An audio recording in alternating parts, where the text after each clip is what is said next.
Students, today we are going to discuss how to use pointers with structures. And lecture level learning outcome. After completion of this lecture, you will be able to write a program using pointers and structures.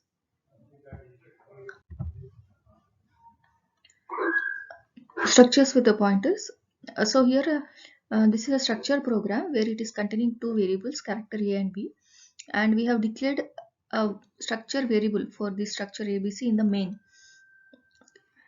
So this is structure ABC var. This is our structure variable. And then for the same structure variable, we have declared a pointer which is also related to same structure.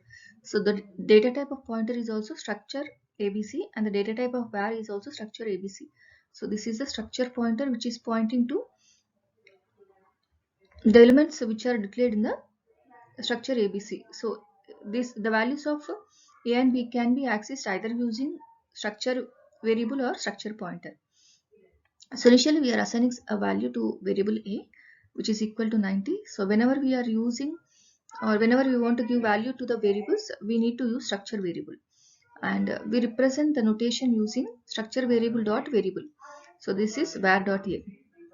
And whenever we want to use pointers will always store the address of the structure variable. So that's why we have written this one. So this is storing the address of the structure variable, and when we want to display the value of A, we use the notation arrow operation, that is dereferencing symbol.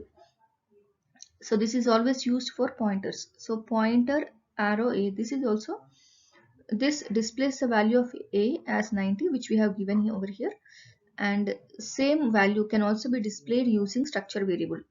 For that we have to use dot symbol rather than the arrow symbol.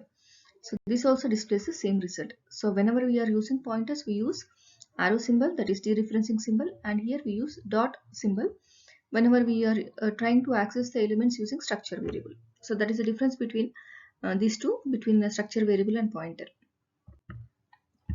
So let us see a small query, students. So this is a program.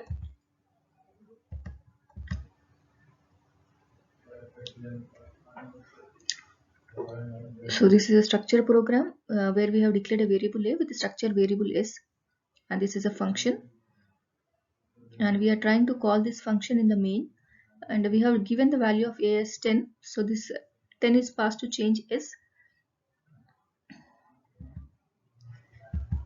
and these are the values.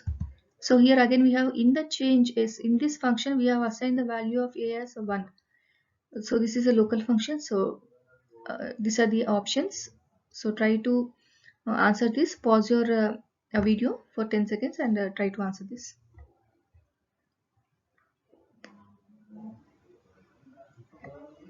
So students, let us see the answer.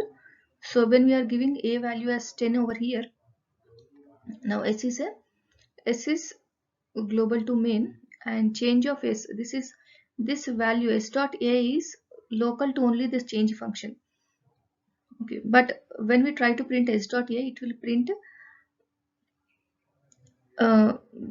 S dot A which is local to main function, and S dot A equal to 1 is local to change only, which can't be again bring back to the main. So let us see the answer. So answer is 10. It will print 10 only. It is not printing 1 because value of 1 is only within this block. The scope of this is only within the block. When you try to print S dot A will be taken from this block. Okay, the S dot A is printf is defined in the main function, and within the main we have S dot A equal to 10. Okay, so this S dot A is taken from this local function. So if your answer is correct, go to the next slide, students. Otherwise, go through the video once again. So lecture level learning outcome. After completion of this lecture, you will be able to write a program using structures to create database for student passport. Okay, so lecture outcome revisited. So we are able to so you will be able to develop programs using pointers and structures. And this is a lecture level learning problem. Write a C program to display students data using pointers and structures. And this is a tutorial question where you can create pointers and arrays arrays can be of integer type or character type, and you can create a different structures. So different databases are given, you can create different databases here using structures and pointers. Thank you.